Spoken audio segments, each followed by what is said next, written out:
달빛처럼 포근한 옛 이야기 월명야담입니다. 오늘도 건강과 웃음이 늘 함께 하시길 바랍니다. 구독과 좋아요로 함께 해주시면 더 많은 이야기를 들려드릴 수 있습니다. 자, 이제 달빛 같은 이야기 속으로 함께 걸어가 보겠습니다. 산자락이 너른 어느 시골 마을에 장석윤이라는 사내가 살고 있었습니다. 부잣집 최만득의 집에 붙어 사는 머슴이었지요. 누구보다 부지런하게 일했지만 마을 사람들은 석윤을 놀려댔습니다. 저 멍한 머슴 좀 보게. 말을 시키면 대꾸도 변변히 못하네. 사람들은 석윤이 둔하고 멍청하다 여겼습니다. 하지만 실상은 달랐지요. 석윤은 양반의 서자로 태어났습니다. 아버지는 벼슬아치였고 어머니는 그 집의 첩이었지요.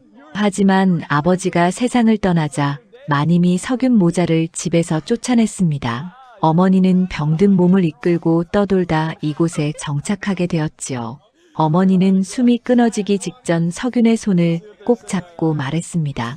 석윤아, 잘 들어라. 머슴이 주인보다 똑똑하면 화를 입는 법이다. 내 눈은 사람의 기륭을 보는 눈이니 그 눈을 숨기고 살아야 한다. 어머니는 석윤이 특별한 능력을 지녔음을 알고 있었습니다. 아이가 하늘을 보며 비가 올 날을 맞추고 땅을 보며 흉년과 풍년을 예측하는 것을 보았지요.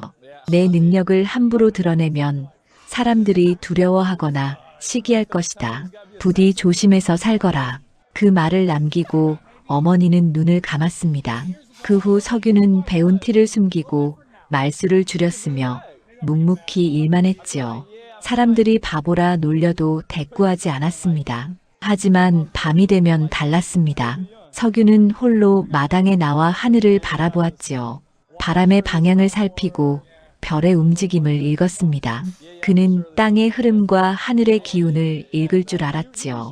하지만 그 능력은 스스로도 두려운 것이었습니다. 어느 날 주인 최만득이 석윤을 불렀습니다. 오늘은 뒷산에 가서 나무를 해오너라. 알겠습니다. 석윤이 뒷산에서 나무를 베고 있는데 갑자기 이상한 기운이 느껴졌습니다. 바람의 방향이 달라진 것이었지요. 석윤은 하늘을 올려다보았습니다. 오늘 저녁 큰 비가 내릴 것이로구나. 석윤은 서둘러 집으로 돌아와 주인에게 말했습니다. 주인 어른, 오늘 저녁에 큰 비가 올 것 같사옵니다. 곳간 문단속을 단단히 하시는 것이 좋겠습니다. 뭐, 하늘이 이렇게 맑은데 무슨 소리냐? 바보 같은 소리 하지 말고 썩 물러가거라. 최만득은 비웃으며 석윤을 내쫓았지요. 그날 저녁 석윤의 예상대로 하늘에서 굵은 빗줄기가 쏟아져 내렸습니다. 폭우였지요. 문단속을 제대로 하지 않았던 곳간에 빗물이 스며들었고 쌓아둔 곡식이 젖어버렸습니다. 하지만 최만득은 석윤이 미리 경고했다는 사실을 까맣게 잊어버렸지요. 다음 날 석윤이 밭에서 일하고 있는데 누군가 다가왔습니다. 저기요. 석윤이 고개를 들자 한 처자가 서 있었습니다. 나이는 20살쯤 되어 보였고 옷차림이 단정했지요. 최만득 어르신 댁이 어디인지 아십니까? 저 아래로 내려가시면 기와집이 보일 것입니다. 고맙습니다. 처자의 걸음걸이와 말투가 예사롭지 않았습니다. 양반집 교수 같은 기품이 느껴졌지요. 저녁 무렵 마을 사람들이 웅성거렸습니다. 최씨 댁에 새 식솔이 들어왔다던데 한양에서 온 처자라더군. 며칠 후 석윤은 주인집 마당에서 그 처자를 다시 보게 되었습니다. 처자는 우물가에서 물을 깃고 있었지요. 저번에 길을 알려주셨지요. 감사했습니다. 별 말씀을요. 성함이 어찌 되십니까? 장석윤이라 하옵니다. 저는 윤초이라고 합니다. 앞으로 잘 부탁드립니다. 초이는 환하게 웃으며 인사했습니다. 석윤은 어색하게 고개를 끄덕이고는 자리를 떴지요. 그날 이후 석윤과 초이는 가끔 마주쳤습니다. 초이는 석윤에게 말을 거는 일이 많았지요. 어디 출신이십니까? 이 근처에서 나고 자랐습니다. 가족은 어찌 되시는지요? 어머니께서 일찍 돌아가셨습니다. 이제는 혼자입니다. 초이는 고개를 끄덕였습니다. 그 눈빛에는 묘한 동질감이 담겨 있었지요. 저도 비슷합니다. 가족을 잃고 이곳까지 오게 되었습니다. 마을 사람들은 초이에 대해 온갖 소문을 지어냈지요. 저 처자 양반집 딸 아니겠나? 그럴 리가. 양반집 딸이 왜 이런 시골까지 와서 종살이를 하겠나. 어느 날 석유는 새벽녘에 마당에 나와 하늘을 살폈습니다. 바람의 방향을 보며 날씨를 예측하고 있었지요. 그때 누군가의 시선이 느껴졌습니다. 고개를 돌리자 초이가 처마 밑에 서서 석윤을 바라보고 있었지요. 일찍 일어나셨군요. 예, 날씨를 살피고 있었습니다. 날씨를요? 초이는 의아한 표정을 지었습니다. 석유는 괜히 말을 꺼낸 것 같아 당황했지요. 아, 그냥 농사일을 하다 보니 날씨가 신경 쓰여서요. 초이는 더 이상 묻지 않았습니다. 하지만 그 눈빛은 석윤을 계속 바라보고 있었지요. 뭔가를 궁금해하는 듯 했습니다. 그날 이후 초이는 석윤을 더욱 유심히 지켜보기 시작했습니다. 하늘을 바라볼 때의 그 깊고 고요한 눈빛이 범상치 않았지요. 며칠 후 석윤이 예측한 대로 비가 내렸습니다. 초이는 그것을 보며 석윤을 떠올렸지요. 저 사람은 뭔가 다르다. 무엇을 숨기고 있는 걸까? 초이 역시 비밀을 가진 사람이었습니다. 그래서 석윤의 숨겨진 면모가 더욱 궁금했지요. 그렇게 석윤과 초이는 서로를 의식하며 조심스럽게 지냈습니다. 둘 다 자신의 비밀을 감추고 살아가는 사람들이었기에 서로에게 함부로 다가갈 수 없었지요. 하지만 운명의 실은 이미 두 사람을 엮기 시작하고 있었습니다. 초이가 최만득의 집에 들어온 지 한 달이 지났습니다. 다른 식솔들과 달리 초이는 일하는 손놀림이 서툴렀지요. 물 깃는 법도 배 짜는 법도 어설펐습니다. 하지만 글을 읽을 줄 알았고 예법도 제대로 알고 있었지요. 마을 아낙네들은 수군거렸습니다. 저 처자복에 손이 고운 게 일을 해본 적이 없는 것 같아. 말투도 범상치 않더라고. 양반집 딸 같다니까. 초이는 그런 소문을 들으면서도 애써 내색하지 않았습니다. 다만 밤이면 홀로 방에 앉아 지난 날을 떠올렸지요.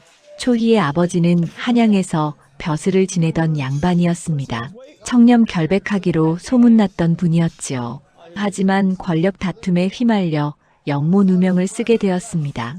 하루아침에 가문이 몰락했습니다. 아버지는 옥에 갇혔고 어머니는 충격으로 병을 얻어 세상을 떠났지요. 집안의 재산은 모두 몰수되었고 초희만 간신히 목숨을 부지할 수 있었습니다. 친척 중 한 사람이 초희를 숨겨주었습니다. 하지만 오래 머물 수는 없었지요. 관가에서 집안 사람들을 추적하고 있었기 때문입니다. 초희야, 너는 멀리 떠나야 한다. 한양에 있으면 위험하다. 삼촌, 아버지는 억울하게 돌아가셨어요. 저는 알고 있다. 하지만 지금은 살아남는 것이 먼저다. 훗날 기회가 오면 그때 억울함을 풀어도 늦지 않다. 삼촌의 도움으로 초이는 이 마을까지 오게 되었습니다. 신분을 숨기고 식솔로 들어온 것이지요. 초이는 처음 석윤을 보았을 때 묘한 느낌을 받았습니다. 다른 머슴들과 달리 눈빛이 깊었지요. 말은 없었지만 그 눈에는 슬픔과 지혜가 함께 담겨 있었습니다. 저 사람도 무언가 숨기고 있구나. 초이는 석윤이 궁금해졌습니다. 하지만 함부로 다가갈 수는 없었지요. 자신도 비밀을 가진 몸이었기 때문입니다. 어느 날 초이가 마당을 쓸고 있는데 최만득의 부인이 불렀습니다. 초이야, 이리 오너라. 예, 마님. 오늘 장터에 다녀와야겠다. 너도 함께 가거라. 알겠습니다. 초이는 마님을 따라 장터로 향했습니다. 장터에는 사람들이 북적거렸지요. 온갖 물건을 파는 상인들의 호객 소리가 요란했습니다. 마님이 비단을 고르는 동안 초이는 주변을 둘러보았습니다. 그때 한 무리의 사내들이 눈에 들어왔지요. 옷차림으로 보아 한양에서 온 사람들 같았습니다. 초이는 순간 등골이 서늘해졌습니다. 혹시 자신을 찾아온 것은 아닐까? 초이는 얼른 고개를 돌리고 마님 뒤에 숨었지요. 초이야, 왜 그러느냐? 아, 아닙니다. 마님, 다행히 그들은 다른 곳으로 가버렸습니다. 하지만 초희의 가슴은 한참 동안 진정되지 않았지요. 집으로 돌아오는 길에 석윤과 마주쳤습니다. 석윤은 밭에서 일을 마치고 돌아오는 중이었지요. 장터에 다녀오셨습니까? 예, 마님을 모시고 다녀왔습니다. 석유는 초이의 얼굴을 보더니 조심스럽게 물었습니다. 안색이 좋지 않으신데 괜찮으십니까? 예, 괜찮습니다. 그저 조금 피곤할 뿐입니다. 석유는 더 묻지 않았습니다. 하지만 그 눈빛에는 걱정이 담겨 있었지요. 그날 밤 초이는 잠을 이루지 못했습니다. 한양에서 온 사내들이 자꾸 떠올랐지요. 언젠가는 들키지 않을까 그 두려움이 초이를 짓눌렀습니다. 이튿날 새벽 초이는 우물가에 나왔습니다. 물을 기르려 했지만 손에 힘이 들어가지 않았지요. 두레박이 우물 속으로 떨어져 버렸습니다.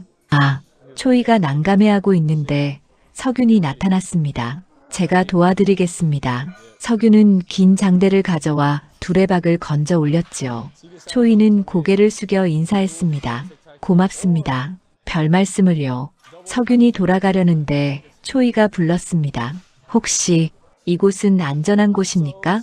석윤은 초이의 물음에 잠시 생각하다가 대답했습니다. 관가에서 멀고 산이 깊어 숨기에는 좋은 곳입니다. 무슨 일이라도 있으십니까? 초이는 고개를 저었습니다. 아닙니다. 그저 궁금해서 여쭤봤을 뿐입니다. 석윤은 더 묻지 않았습니다. 하지만 마음 한편으로는 초이가 무언가를 숨기고 있다는 것을 알았지요. 며칠 후 마을에 떠돌이 거지가 나타났습니다. 하지만 그는 보통 거지가 아니었지요. 초이는 그 거지의 얼굴을 보고 깜짝 놀랐습니다. 아버지의 옛 부하였던 사람이었습니다. 초이는 밤을 기다렸다가 몰래 그를 찾아갔지요. 어르신, 저 초이입니다. 거지는 초이를 알아보고 눈물을 흘렸습니다. 아씨, 살아계셨군요. 얼마나 찾아 헤맸는지 모릅니다. 아버지는 어찌 되셨습니까? 옥에서 돌아가셨습니다. 마지막까지 아씨를 걱정하셨지요. 초이는 그 자리에 주저앉아 울었습니다. 박서방이 조심스럽게 말했습니다. 아씨, 이곳도 이제 안전하지 않습니다. 관가에서 아씨를 찾고 있습니다. 더 깊은 곳으로 피하셔야 합니다. 알겠습니다. 준비하겠습니다. 초이는 집으로 돌아왔습니다. 하지만 마음은 무거웠지요. 다시 떠나야 한다는 생각에 가슴이 답답했습니다. 이튿날 석윤이 초이에게 다가왔습니다. 간밤에 낯선 사람과 만나셨지요? 초이는 놀라 석윤을 바라보았습니다. 어떻게? 걱정하지 마십시오. 다른 사람은 모릅니다. 제가 우연히 본 것뿐입니다. 석윤은 조용히 말했습니다. 무슨 어려운 일이 있으시면 말씀하십시오. 제가 도울 수 있는 일이라면 돕겠습니다. 초이는 석윤의 눈을 바라보았습니다. 그 눈에는 진심이 담겨 있었지요. 하지만 초이는 고개를 저었습니다. 고맙습니다만 괜찮습니다. 제 일은 제가 알아서 하겠습니다. 석윤은 더 이상 묻지 않았습니다. 다만 초이가 위험에 처하지 않기를 마음속으로 빌었지요. 초이는 짐을 꾸리기 시작했습니다. 하지만 떠나기 전에 석윤에게만은 인사를 하고 싶었습니다. 이상하게도 이 짧은 시간 동안 석윤에게 마음이 기울어져 있었지요. 저 사람도 나처럼 아픈 과거를 가진 것 같다. 그래서 더 마음이 가는 걸까? 초이는 석윤을 보며 조용히 생각했습니다. 하지만 지금은 살아남는 것이 먼저였지요. 운명은 두 사람을 잠시 스치게 했지만 아직 엮어줄 때는 아니었습니다. 최만득은 욕심이 많기로 마을에서 소문난 인물이었습니다. 땅을 늘리고 곡식을 쌓는 것만으로는 성에 차지 않았지요. 큰 부자가 되고 싶은 욕심에 눈이 멀어 있었습니다. 어느 날 외지에서 온 상인이 최만득을 찾아왔습니다. 날이 큰 장사를 함께 하시지 않겠습니까? 북쪽 땅에 금맥이 있다는 소문이 있습니다. 금맥이라고? 정말인가? 예, 제가 직접 확인했습니다. 함께 투자하시면 큰 돈을 벌 수 있습니다. 최만득은 그 말에 혹했습니다. 금을 캐면 떼돈을 벌 수 있다는 생각에 정신이 없었지요. 집안의 곡식을 팔고 땅까지 저당 잡혔습니다. 하지만 그것은 사기였습니다. 상인은 돈을 챙겨 달아났고 금맥은 처음부터 없었지요. 최만득은 하루아침에 빚더미에 올랐습니다. 채권자들이 몰려왔습니다. 집안의 살림살이를 뒤지고 곡식을 실어갔지요. 하지만 빚을 다 갚기에는 턱없이 부족했습니다. 노비 문서를 내놓으시오. 종들을 팔아서라도 빚을 갚아야지요. 채권자들은 식솔들의 문서를 뒤지기 시작했습니다. 초이도 그 대상이었지요. 이 처자는 얼굴이 곱군. 기생집에 팔면 제법 값을 받겠소. 한 채권자가 초이의 팔을 잡아 끌었습니다. 초이는 얼굴이 하얗게 질렸지요. 놓으시오. 제발 놓으시오. 그때 석윤이 앞을 가로막았습니다. 이 처자는 제 사람입니다. 뭐, 내 사람이라고? 예, 주인 어른께서 도망쳤으니 빚은 제가 갚겠습니다. 이 처자는 저와 함께 살 사람이니 데려갈 수 없습니다. 채권자들은 서로 얼굴을 마주 보았습니다. 석유는 마을에서 부지런하기로 소문난 머슴이었지요. 좋소. 그럼 내가 품값으로 갚거라. 다만 이자가 붙을 테니 각오하거라. 알겠습니다. 채권자들이 떠나자 초이는 석윤을 바라보았습니다. 눈에 눈물이 가득했지요. 왜 그러셨습니까? 저 때문에 빚을 떠안으시다니. 괜찮습니다. 저는 일할 수 있으니 갚을 수 있습니다. 석윤은 담담하게 말했습니다. 초이는 그런 석윤이 고마우면서도 미안했지요. 그날 밤 최만득은 몰래 짐을 꾸렸습니다. 빚을 갚을 수 없으니 야반도주를 하려는 것이었지요. 부인과 함께 어둠을 틈타 마을을 빠져나갔습니다. 다음 날 아침 마을은 발칵 뒤집혔습니다. 최만득이 도망쳤다던데 빚을 남겨두고 달아났다지 뭔가. 머슴들은 어찌 되는 거요? 석유는 주인집 사랑채에 남아있던 문서들을 정리했습니다. 자신이 갚아야 할 빚이 얼마인지 확인하기 위해서였지요. 초이가 밥을 가져왔습니다. 식사하십시오. 고맙습니다. 석유는 밥을 먹으며 초이에게 말했습니다. 낭자는 이제 자유의 몸입니다. 원하시는 곳으로 가셔도 됩니다. 저는 갈 곳이 없습니다. 초이는 고개를 숙였습니다. 석유는 잠시 생각하다가 말했지요. 그럼 저와 함께 사시겠습니까? 비록 가난하지만 함께 살아간다면 굶지는 않을 것입니다. 초이는 석윤의 눈을 바라보았습니다. 그 눈에는 진심이 담겨 있었지요. 제가 패를 끼쳐도 괜찮으시겠습니까? 패라니요. 서로 돕고 사는 것이지요. 초이는 고개를 끄덕였습니다. 이상하게도 마음이 편안해졌지요. 석윤과 초이는 마을 끝에 허름한 초가집으로 옮겼습니다. 지붕은 낡았고 벽은 금이 가 있었지요. 하지만 둘이 함께 손을 보니 제법 살만해졌습니다. 석유는 날마다 품팔이를 나갔습니다. 밭을 갈고 나무를 하며 돈을 벌었지요. 초이는 집에서 배를 짜고 바느질을 했습니다. 저녁이 되면 둘은 마주 앉아 소박한 밥상을 나눴습니다. 말은 많지 않았지만 편안했지요. 오늘 일은 힘들지 않으셨습니까? 괜찮습니다. 낭자는 배 짜는 일이 어떠하십니까? 처음이라 서툽니다만 조금씩 익혀가고 있습니다.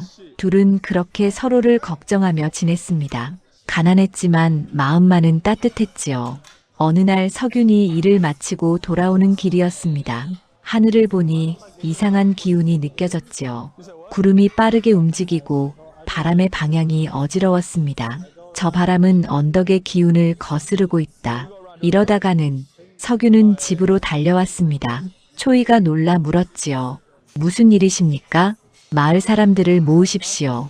북쪽 언덕이 무너질 것입니다. 예, 언덕이요? 서둘러야 합니다. 시간이 없습니다. 초이는 석윤의 절박한 표정을 보고 마을로 달려갔습니다. 사람들을 모아 석윤의 말을 전했지요.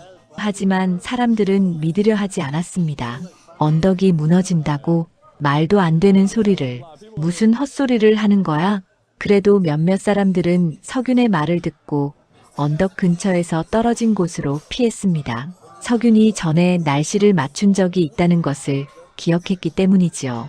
이튿날 새벽 큰 소리와 함께 북쪽 언덕이 무너져 내렸습니다. 비가 내린 것도 아닌데 갑자기 땅이 꺼진 것이었지요. 만약 사람들이 그곳에 있었다면 큰 인명피해가 났을 것입니다. 마을 사람들은 놀랐습니다. 석윤이가 정말 맞췄구나. 어떻게 미리 알았을까? 하늘이 알려준 게 아니겠나? 사람들은 석윤을 다시 보기 시작했습니다. 그를 멍한 머슴이라 놀리던 이들도 입을 다물었지요. 초이는 석윤을 바라보며 물었습니다. 어찌 그리 먼저 아셨습니까? 석윤은 잠시 망설이다가 대답했습니다. 그저 바람이 이상하게 불었을 뿐입니다. 바람이요? 예. 바람의 방향과 하늘의 기운을 보면 알 수 있습니다. 초이는 석윤의 눈을 바라보았습니다. 그 눈 속에는 깊은 비밀이 숨어 있었지요. 하지만 초이는 더 묻지 않았습니다. 자신도 비밀이 있는 사람이었기 때문입니다. 고맙습니다. 덕분에 많은 사람들이 살았습니다. 제가 한 일은 아무것도 없습니다. 다만 하늘이 알려준 것을 전했을 뿐입니다. 석유는 겸손하게 말했습니다. 하지만 그날 이후 마을 사람들의 시선이 달라졌지요. 두려움과 존경이 섞인 눈빛으로 석윤을 바라보았습니다. 초이는 석윤을 새롭게 보게 되었습니다. 이 사람은 단순한 머슴이 아니었지요. 하늘의 뜻을 읽는 특별한 능력을 가진 사람이었습니다. 나처럼 숨겨야 할 것이 있는 사람이구나. 초이는 석윤에게 더욱 마음이 기울었습니다. 서로 비밀을 가진 두 사람이 서로를 의지하며 살아가는 것, 그것이 운명처럼 느껴졌지요.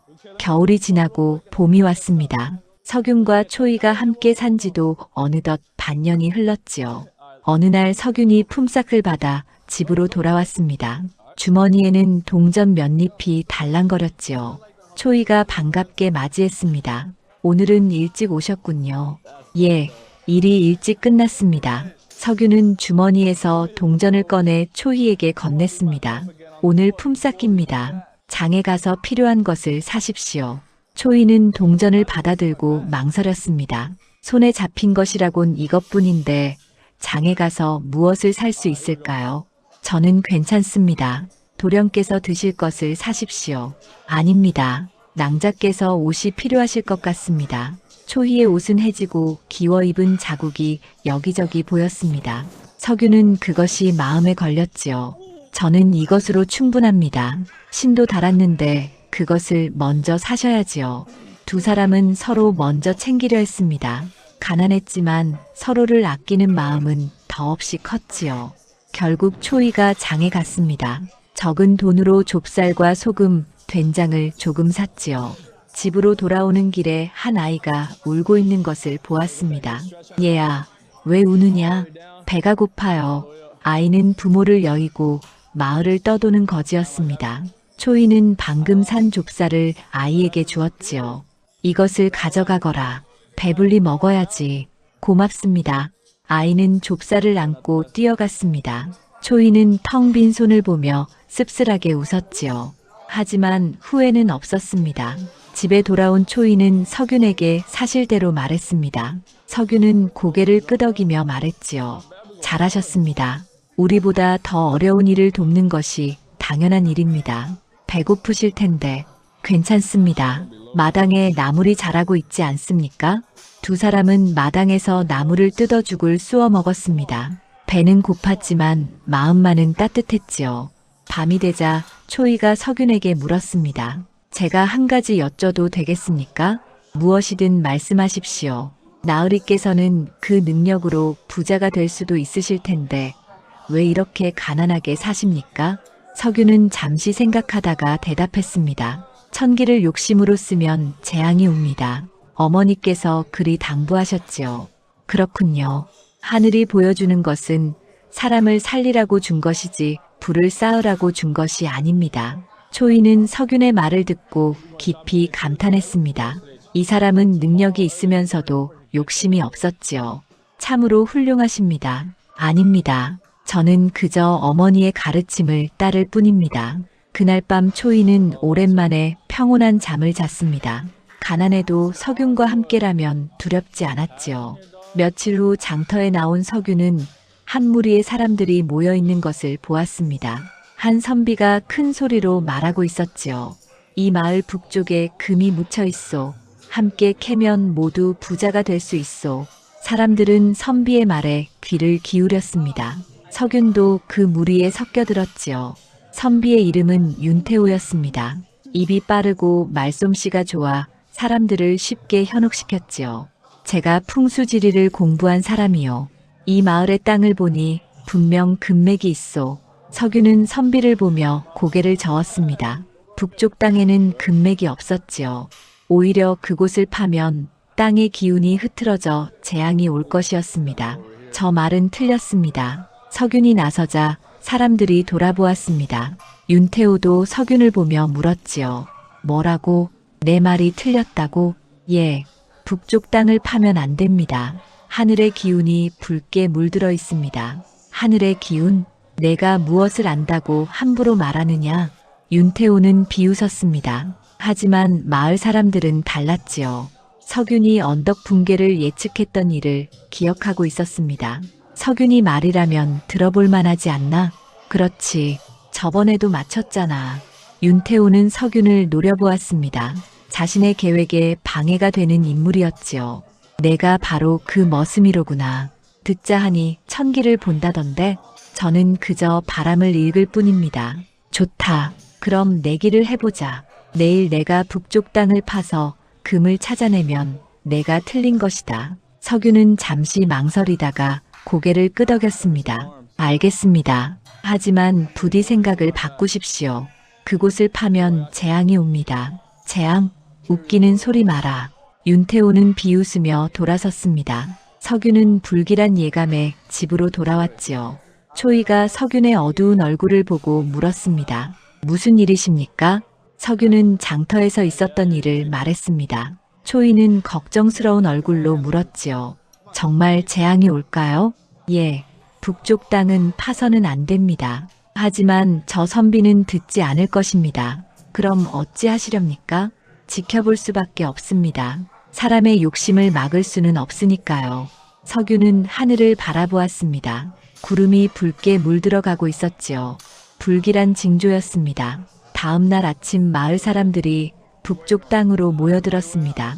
윤태호가 금을 캐겠다고 큰 소리를 쳤기 때문이지요. 윤태호는 삽을 들고 땅을 가리키며 말했습니다. 여기를 파면 금이 나올 것이요.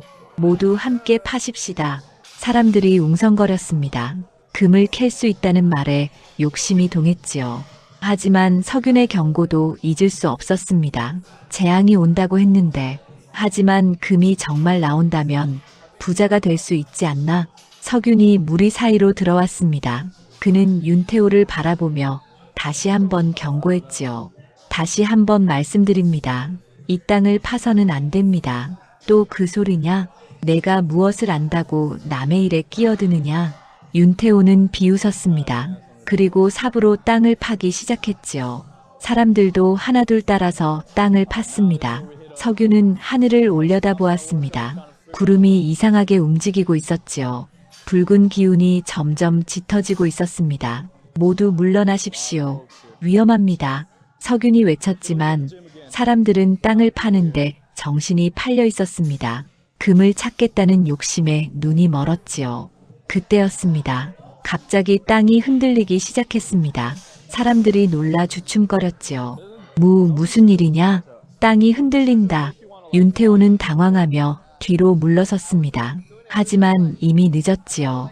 땅 속에서 뜨거운 기운이 솟아올랐습니다. 불이다. 불. 파놓은 구덩이에서 불길이 치솟았습니다. 땅 속에 갇혀있던 불의 기운이 터져나온 것이지요. 사람들은 혼비백산하여 도망쳤습니다. 살려주시오. 도망쳐라. 불길은 순식간에 주변으로 번졌습니다. 마른 풀과 나무가 불에 타기 시작했지요. 석윤은 사람들을 안전한 곳으로 대피시켰습니다. 초이도 함께 나와 아이들과 노인들을 부축해 피신시켰지요. 이쪽으로 오십시오. 서두르십시오. 마을 사람들은 모두 무사히 피했지만 북쪽 땅은 불바다가 되었습니다. 윤태호가 세워놓았던 막사와 연장들이 모두 불에 타버렸지요. 불길이 잡힌 후 사람들은 석윤을 바라보았습니다. 그의 경고가 맞았던 것이지요. 석윤의 말을 들었어야 했는데 욕심을 부린 우리가 잘못이었네. 윤태호는 그을린 얼굴로 땅에 주저앉았습니다. 모든 것을 잃어버렸지요. 하지만 여전히 석윤을 원망스럽게 바라보았습니다. 저 머슴 때문에 일이 망쳤다. 만약 저자가 없었다면. 윤태호는 속으로 석윤에게 복수를 다짐했습니다. 저녁 무렵 석윤과 초이는 집으로 돌아왔습니다. 초이가 걱정스러운 얼굴로 물었지요. 다치신 곳은 없으십니까? 괜찮습니다. 어떠하십니까? 저도 괜찮습니다. 하지만 저 선비가 걱정됩니다. 무슨 말씀이십니까? 저를 보는 눈빛이 심상치 않았습니다. 마치 초이는 말을 잇지 못했습니다. 윤태호의 눈빛에서 무언가 낯익은 것을 느꼈지요. 그것은 증오와 탐욕이 뒤섞인 눈빛이었습니다. 석윤도 고개를 끄덕였습니다. 저도 느꼈습니다. 조심해야 할 것 같습니다. 그날 밤 윤태호는 마을의 주막에 앉아 술을 마셨습니다. 옆에는 최만득이 앉아 있었지요. 최만득은 빚을 피해 달아났다가 소식을 듣고 마을로 돌아온 참이었습니다. 윤태호와 마주친 것도 우연이었지요. 날이 저 석윤이란 놈이 미흡지 않으십니까? 최만득이 말을 꺼냈습니다. 윤태호는 술잔을 들이키며 대답했지요. 그놈 때문에 내 일이 망쳤소. 만약 그 능력을 내가 가졌더라면, 그렇다면 저와 손을 잡으시지요. 손을 잡다니 저놈의 능력을 빼앗는 겁니다. 그러면 우리가 부자가 될 수 있지 않겠습니까? 윤태호의 눈이 번뜩였습니다. 탐욕이 다시 고개를 든 것이지요. 좋소. 함께 하십시다. 두 사람은 흉계를 꾸미기 시작했습니다. 석윤을 없애고 그 능력을 가로채겠다는 음흉한 계획이었지요. 며칠 후 석윤이 밭에서 일하고 있는데 한 아이가 급히 달려왔습니다. 큰일 났습니다. 무슨 일이냐? 초이 아씨가 사라졌습니다. 석윤은 깜짝 놀라 집으로 달려갔습니다. 집안은 어지럽게 흩어져 있었고 초이의 모습은 보이지 않았지요. 마당에는 싸움의 흔적이 남아 있었습니다. 누군가 초이를 강제로 끌고 간 것이 분명했지요. 석윤은 땅에 남은 발자국을 살폈습니다. 두 사람의 것이었지요. 그리고 발자국은 북쪽 산으로 향하고 있었습니다. 석윤의 가슴에 불이 붙었습니다. 평생 화를 내지 않던 그였지만 지금만큼은 참을 수 없었지요. 석윤은 곧장 산으로 향했습니다. 하늘을 보니 바람이 이상하게 불고 있었습니다. 바람이 알려주는 방향을 따라 걸었지요. 산속 깊은 곳에 낡은 움막이 있었습니다. 그곳에서 초희의 목소리가 들려왔지요. 놓으시오. 나으리께서 가만두지 않으실 것이오. 석윤은 움막으로 다가갔습니다. 문을 열자 초희가 기둥에 묶여 있었고 윤태호와 최만득이 서 있었지요. 석윤. 초희가 석윤을 보고 외쳤습니다. 석윤은 차분하게 두 사람을 바라보았습니다. 내가 여기까지 왔구나. 잘됐다. 윤태호가 비웃으며 말했습니다. 내 능력을 우리에게 넘기면 이 계집을 놓아주겠다. 능력은 넘길 수 없는 것이오. 하늘이 준 것이니까. 그럼 이 계집이 죽어도 좋단 말이냐? 최만득이 칼을 빼들었습니다. 석윤은 주먹을 꽉 쥐었지요. 초이 낭자를 해치면 당신들도 무사하지 못할 것이오. 석윤의 목소리는 낮았지만 위압감이 있었습니다. 윤태호와 최만득은 잠시 주춤했지요. 바로 그때 밖에서 천둥 소리가 들려왔습니다. 하늘이 노한 것처럼 먹구름이 몰려들었지요. 석윤은 하늘을 보며 중얼거렸습니다. 하늘이 분노하고 계십니다. 욕심을 거두지 않으면 벌을 받을 것이오. 그의 말이 끝나자 번개가 치고 비가 쏟아지기 시작했습니다. 마치 하늘이 석윤의 편을 들어주는 것 같았지요. 비가 거세게 쏟아졌습니다. 움막의 지붕이 새어 빗물이 들이쳤지요. 윤태호와 최만득은 당황했습니다. 이게 무슨 일이냐? 갑자기 비가. 석윤은 침착하게 초희에게 다가갔습니다. 윤태호가 막아섰지만 석윤은 그를 밀쳐냈지요. 평소 힘을 쓰지 않던 석윤이었지만 지금은 달랐습니다. 다치신 곳은 없으십니까? 석윤이 밧줄을 풀며 물었습니다. 초희는 고개를 저었지요. 괜찮습니다. 와주실 거라 생각했습니다. 그때 최만득이 뒤에서 몽둥이를 들고 달려들었습니다. 하지만 석윤은 마치 뒤에 눈이 달린 것처럼 피했지요. 바람의 움직임으로 뒤에 기척을 느낀 것이었습니다. 최만득은 균형을 잃고 넘어졌습니다. 그대로 움막 기둥에 머리를 부딪혔지요.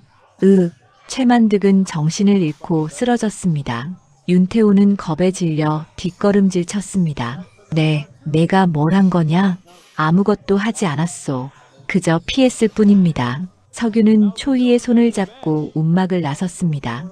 윤태호는 그 뒤를 쫓으며 소리쳤지요. 기다려라. 내가 가만두지 않겠다. 하지만 석윤은 돌아보지 않았습니다. 빗속을 뚫고 초이를 데리고 산을 내려갔지요. 산길은 진흙탕이 되어 있었습니다.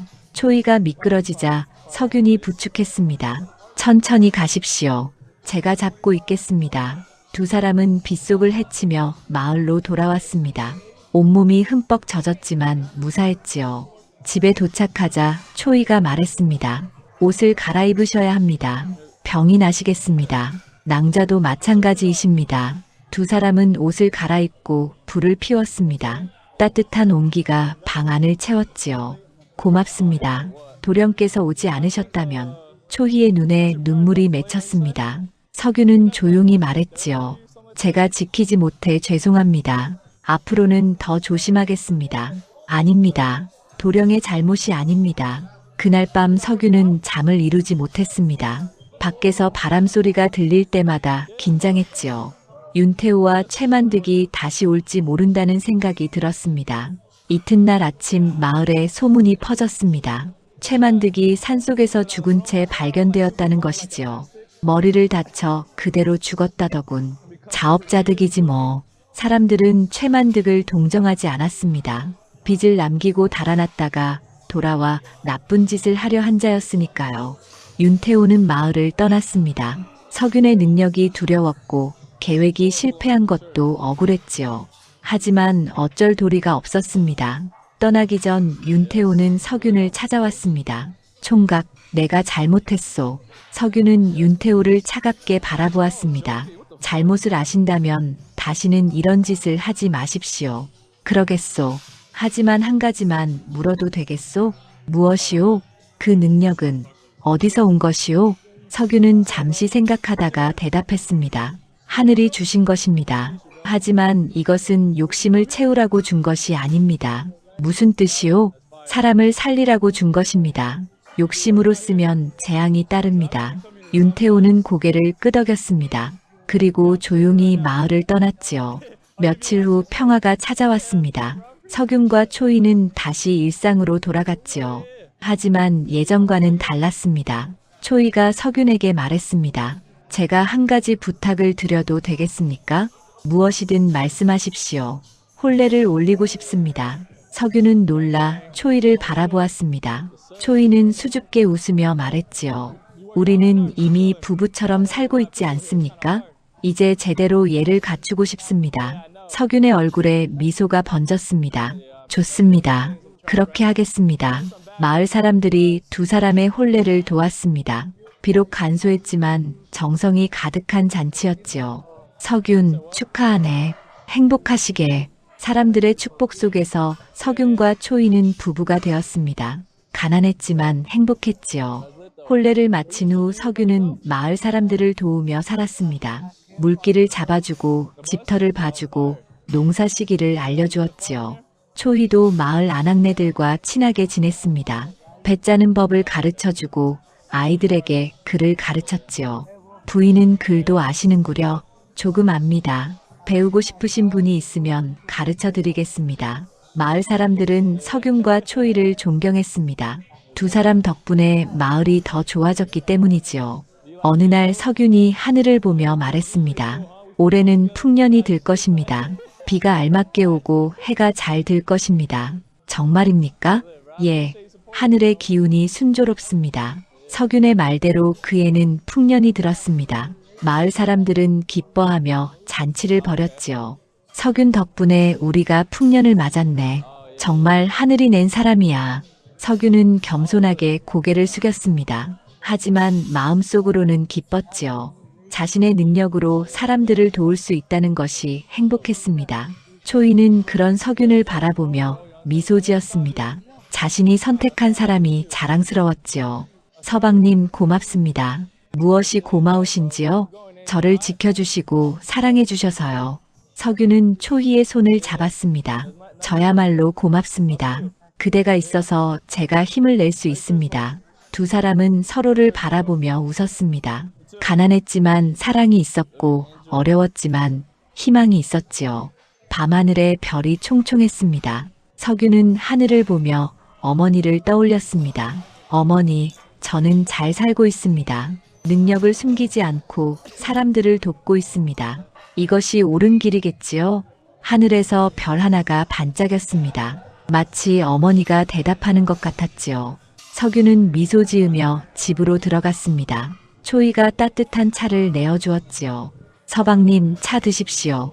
고맙습니다. 두 사람은 마주 앉아 차를 마셨습니다. 말은 없었지만 마음은 통했지요. 탐욕스러운 자들은 스스로 무너졌고 선한 마음을 가진 자들은 평화를 얻었습니다. 하늘은 언제나 오른편을 들어주는 법이었지요. 세월이 흘러 석윤과 초이가 혼인한 지 3년이 지났습니다. 마을에는 평화가 깃들었고 두 사람의 살림도 조금씩 나아졌지요. 어느 날 고을 사또가 마을을 순찰하러 왔습니다. 마을 사람들이 모두 나와 맞이했지요. 이곳이 최근 풍년이 들었다는 마을이로구나. 예, 원님. 덕분에 백성들이 굶지 않고 있습니다. 이장이 공손히 대답했습니다. 사또가 고개를 끄덕이며 물었지요. 소문을 들으니 이곳에 천기를 아는 자가 있다던데 사실이냐? 예, 원님. 장석윤이라는 사람입니다. 불러오너라. 석윤이 사또 앞에 나왔습니다. 사또는 석윤을 위아래로 훑어보았지요. 내가 천기를 읽는다는 자냐? 부끄럽게도 그렇습니다. 그럼 이번 가을 농사는 어찌 될 것 같으냐? 석윤은 잠시 하늘을 바라보았습니다. 구름의 흐름과 바람의 방향을 살폈지요. 비가 적게 올 것입니다. 물을 미리 저장해 두는 것이 좋겠습니다. 사또는 고개를 끄덕였습니다. 알겠다. 만약 내 말이 틀리면 죄를 물을 것이나 맞으면 상을 내리겠다. 석윤의 예측대로 그의 가을에는 가뭄이 들었습니다. 하지만 마을 사람들은 미리 물을 저장해 두었기에 큰 피해가 없었지요. 다른 마을들이 어려움을 겪을 때 이 마을만은 무사했습니다. 사또가 다시 마을을 찾았습니다. 장석윤, 내 덕분에 이 마을이 살았구나. 약속대로 상을 내리겠다. 사또는 석윤에게 쌀과 무명을 하사했습니다. 그리고 고을에서 일을 맡기겠다고 했지요. 나를 따라 고을로 가거라. 너의 능력이 필요하다. 하지만 석윤은 고개를 저었습니다. 감사하오나 사양하겠습니다. 저는 이곳에서 백성들과 함께 살고 싶습니다. 사또는 아쉬워했지만 더 이상 강요하지 않았습니다. 석윤이 집으로 돌아오자 초이가 반겼습니다. 서방님, 원님께서 무엇라 하셨습니까? 고을로 가자 하셨으나 거절했습니다. 잘하셨습니다. 여기가 우리 보금자리입니다. 초이는 석윤의 손을 잡으며 미소 지었습니다. 그때 초이의 배가 불러있는 것이 보였지요. 여보, 혹시... 예, 아이가 생겼습니다. 석윤의 눈이 커졌습니다. 기쁨과 떨림이 함께 밀려왔지요. 정말입니까? 제가 아비가 된다는 말씀입니까? 그렇습니다, 서방님. 석윤은 초이를 조심스럽게 안았습니다. 평생 이보다 더 행복한 순간은 없을 것 같았지요. 고맙습니다. 정말 고맙습니다. 제가 더 고맙습니다. 그날부터 석윤은 초이를 극진히 돌보았습니다. 무거운 것은 절대 들지 못하게 했고 좋은 음식을 구해다 주었지요. 마을 아낙네들도 초이를 챙겼습니다. 미역을 가져다 주고 아이 낳을 때 필요한 것들을 알려주었지요. 부인, 아이 낳는 건 힘들지만 금방 지나갑니다. 걱정 마십시오. 고맙습니다. 가을이 깊어질 무렵 초이가 아이를 낳았습니다. 건강한 사내 아이였지요. 석윤은 아이를 안고 눈물을 흘렸습니다. 서방님, 아이가 참 예쁘지 않습니까? 예, 세상에서 가장 예쁜 아이입니다. 아이의 이름은 장덕이라 지었습니다. 덕을 쌓으며 살라는 뜻이었지요. 석윤은 아이를 보며 어머니를 떠올렸습니다. 어머니가 살아계셨다면 얼마나 기뻐하셨을까. 석윤은 하늘을 보며 어머니께 고했습니다. 어머니, 제게 아들이 생겼습니다. 어머니처럼 따뜻한 마음을 가진 아이로 키우겠습니다. 아이가 자라면서 마을에도 변화가 생겼습니다. 석윤의 명성이 퍼져 다른 마을에서도 사람들이 찾아왔지요. 장 선생님, 저희 마을의 물길 좀 봐주십시오. 우리 마을에 집터를 잡으려 하는데 어디가 좋은지 알려주십시오. 석윤은 바쁘게 이곳저곳을 다니며 사람들을 도왔습니다. 돈을 받지 않고 그저 마음으로 도왔지요. 초이가 걱정스럽게 말했습니다. 서방님, 너무 무리하시면 몸이 상하십니다. 괜찮습니다. 제 능력으로 사람들을 도울 수 있다는 것이 기쁩니다. 하지만 덕이도 서방님을 보고 싶어 합니다. 석유는 고개를 끄덕였습니다. 아이와 보내는 시간도 소중했지요. 알겠습니다. 이제부터는 멀리 가지 않겠습니다. 그날 저녁 석유는 덕이를 안고 마당에 나왔습니다. 별이 총총한 밤하늘이었지요. 덕아, 저 별들이 보이느냐? 하늘은 우리를 항상 지켜보고 계신단다. 아이는 아직 말을 못했지만 아버지의 목소리를 들으며 방긋 웃었습니다. 초이가 옆에 앉았습니다. 세 식구가 나란히 앉아 별을 보았지요. 서방님 행복합니까? 예, 세상에서 가장 행복합니다. 저도 그렇습니다. 석유는 초희의 손을 잡았습니다. 가난했던 머슴에서 이제는 아내와 아이가 있는 가장이 되었지요. 비록 부자는 아니었지만 마음만은 풍요로웠습니다. 여보, 제가 양반의 서자였다는 것을 기억하십니까? 예, 기억합니다. 덕이에게는 그런 아픔을 물려주고 싶지 않습니다. 그저 바르게 자라기를 바랄 뿐입니다. 그렇게 될 것입니다. 우리 덕이는 나으리를 닮아 훌륭하게 자랄 것입니다. 초희의 말에 석유는 미소 지었습니다. 마을 사람들은 석윤 가족을 따뜻하게 대했습니다. 덕이가 자라는 것을 모두가 지켜보았지요. 우리 덕이가 벌써 이렇게 컸구나. 내 아들 복이 많겠다. 석유는 고개를 숙이며 고마워했습니다. 이 모든 것이 마을 사람들의 도움 덕분이었지요. 어느 날 석윤이 밭에서 일하고 있는데 한 나그네가 다가왔습니다. 낯익은 얼굴이었지요. 석윤, 오래간만이요. 그는 윤태호였습니다. 몇 해 전 마을을 떠났던 그 선비였지요. 하지만 모습이 많이 변해 있었습니다. 옷은 남루했고 얼굴은 수척했습니다. 석유는 놀라며 물었습니다. 윤선비, 어인일로 오셨습니까? 용서를 구하러 왔소. 그리고 도움을 청하러 왔소. 윤태호의 목소리는 겸손했습니다. 더 이상 오만한 모습은 찾아볼 수 없었지요. 석유는 윤태호를 집으로 데려왔습니다. 초이가 놀라며 물었지요. 서방님, 이분은 윤태호 선비입니다. 기억하시지요? 초희의 얼굴이 굳었습니다. 자신을 납치했던 일의 공모자였기 때문이지요. 하지만 석윤이 눈빛으로 안심시켰습니다. 일단 밥을 드리십시오. 초희는 고개를 끄덕이고 부엌으로 갔습니다. 윤태호는 방바닥에 앉아 고개를 숙였지요. 나는 그동안 많은 것을 깨달았소. 무엇을 깨달으셨습니까? 욕심이 사람을 망친다는 것을 말이오. 윤태호는 떠난 후의 이야기를 꺼냈습니다.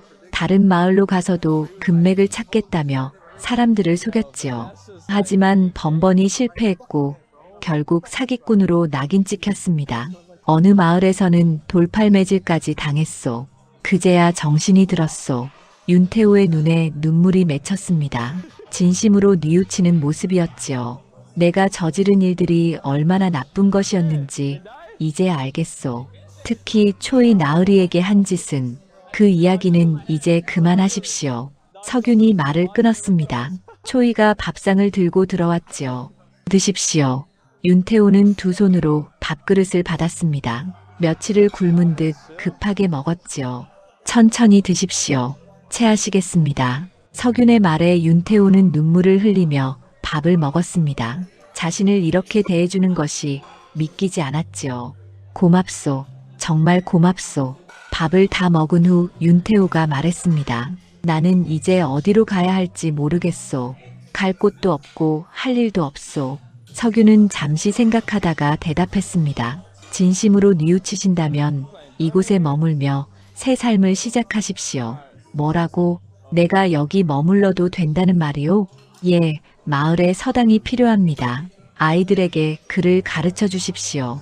윤태호는 믿을 수 없다는 표정을 지었습니다. 자신에게 이런 기회를 준다니 말이지요. 하지만 나는 당신들에게 큰 해를 끼쳤소. 어찌 나를. 사람은 누구나 잘못을 저지를 수 있습니다. 중요한 것은 뉘우치고 바로잡는 것이지요. 석윤의 말에 윤태호는 바닥에 엎드렸습니다. 고맙소. 이 은혜를 평생 잊지 않겠소. 초희도 옆에서 조용히 말했습니다. 과거는 묻어두겠습니다. 앞으로 바르게 사신다면 저도 용서하겠습니다. 윤태호는 고개를 들어 두 사람을 바라보았습니다. 눈물이 끊이지 않았지요. 며칠 후 마을에 작은 서당이 세워졌습니다. 윤태우가 아이들을 가르치기 시작했지요. 자, 오늘은 천자문을 배워보자. 예, 훈장님. 아이들의 맑은 목소리가 서당에 울렸습니다. 윤태우는 정성껏 아이들을 가르쳤지요. 과거의 잘못을 갚기라도 하듯 열심히 했습니다. 석유는 가끔 서당에 들러 윤태우를 격려했습니다. 윤선비 잘하고 계십니다. 덕분입니다. 내게 새로운 삶을 주어서 고맙소. 마을 사람들도 처음에는 윤태우를 경계했지만 점차 마음을 열었습니다. 그가 진심으로 변했다는 것을 알았기 때문이지요. 어느 날 석윤이 초희에게 말했습니다. 여보, 제가 한양에 다녀와야 할 것 같습니다. 한양이요? 무슨 일로요? 아버님 일입니다. 억울함을 풀어드려야 하지 않겠습니까? 초희는 놀라 석윤을 바라보았습니다. 아버지의 누명을 풀고 싶은 마음은 늘 있었지만 방법이 없었지요. 하지만 어찌 권세 있는 자들이 엮인 일인데 제가 아는 분이 계십니다. 수령께 부탁하면 도움을 받을 수 있을 것입니다. 석윤은 이미 수령과 여러 차례 만난 적이 있었습니다. 수령은 석윤의 능력을 높이 평가했고 필요하면 도와주겠다고 약속했었지요. 정말 그럴 수 있을까요? 해보겠습니다. 여보를 위해서라면 무엇이든 하겠습니다. 석윤은 수령을 찾아가 초희의 사연을 말했습니다. 수령은 고개를 끄덕이며 들었지요. 알겠네. 내가 한양의 지인들에게 알아보겠네. 몇 달 후 소식이 왔습니다. 초희의 아버지가 영모에 연루된 것이 누명이었다는 증거가 나온 것이지요. 진짜 영모를 꾸민 자들이 잡히면서 진실이 드러났습니다. 드디어 아버님의 누명이 벗겨졌습니다. 석윤이 기쁜 소식을 전하자 초희는 그 자리에서 울음을 터뜨렸습니다. 정말입니까? 아버지께서. 예, 이제 아버님은 억울함을 푸셨습니다. 초희는 석윤의 품에 안겨 한참을 울었습니다. 그토록 바라던 일이 이루어진 것이지요. 고맙습니다, 서방님. 정말 고맙습니다. 제가 한 일은 없습니다. 하늘이 도우신 것입니다. 그날 밤 초희는 아버지의 위패 앞에 앉았습니다. 촛불을 켜고 절을 올렸지요. 아버지, 억울함이 풀리셨습니다. 이제 편히 쉬십시오. 석윤도 옆에 앉아 함께 절을 올렸습니다. 두 사람은 오랜 시간 그렇게 앉아 있었지요. 며칠 후 관에서 사람이 왔습니다. 초희 가문의 명예를 회복시켜주고 몰수했던 재산의 일부를 돌려준다는 것이었습니다. 하지만 저희는 이제 그런 것이 필요 없습니다. 초희가 말했습니다. 석윤도 고개를 끄덕였지요. 그 재산으로 마을에 서당을 더 짓고 가난한 이들을 도와주십시오. 관의 사람은 놀라며 두 사람을 바라보았습니다. 재산을 돌려받고도 욕심내지 않다니 말이지요. 알겠습니다. 뜻대로 하겠습니다. 석윤과 초희는 여전히 소박하게 살았습니다. 재산이 생겨도 달라진 것은 없었지요. 다만 더 많은 사람을 도울 수 있게 되었을 뿐이었습니다. 어느 날 저녁 석윤이 덕이를 무릎에 앉히고 말했습니다. 덕아, 사람의 귀함은 재산이나 신분이 아니란다. 그럼 무엇이에요, 아버지? 마음이란다. 따뜻한 마음을 가진 사람이 진정 귀한 사람이지. 덕이는 아버지의 말을 듣고 고개를 끄덕였습니다. 아직 어렸지만 아버지의 뜻을 이해하는 듯 했지요. 초희는 그 모습을 보며 미소 지었습니다. 이 평화로운 일상이 얼마나 소중한지 새삼 느꼈지요. 하늘은 바른 사람의 편이었습니다. 석윤과 초희는 욕심 없이 살았고 그 대가로 평화와 행복을 얻었지요.